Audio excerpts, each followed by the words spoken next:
Corona virus और lockdown से पैदा हुए मसाइल को देखते हुए कर्नाटक की मिली तंजीमें बढ़ चढ़कर समाजी खिदमात अंजाम दे रही है।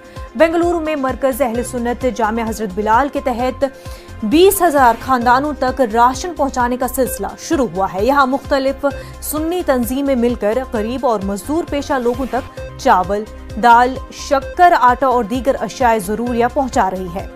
जामिया हजरत बिलाल के सरपरस्त अमीर जान ने कहा है कि चंद साहिब खैर अफराद के ताउन से बिला लिहाज मजहब व मिल्लत ये समाजी खिदमत अंजाम दी जा रही है। उन्होंने कहा कि लॉकडाउन के ऑटो ड्राइवर, टैक्सी ड्राइवर, छोटी तिजारत करने वाले काफ़ी परेशान हैं। इंसानियत का तकाजा है कि साहिब मालो दौलत खामोश न बैठे।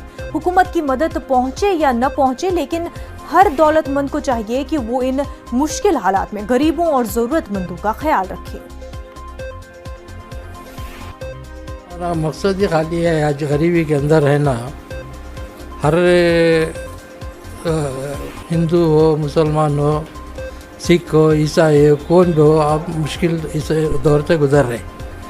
हमें इंसानियत के नाते हमें जद्दोजहद करके कम से कम हमारा टारगेट 20,000 आदमी को है ना राशन डोर टू डोर पहुंचाने की कोशिश कर रहे हैं। ये अल्लाह और अल्लाह के रसूल की खुशनुदी के लिए हमें ये काम कर रहे हैं बस।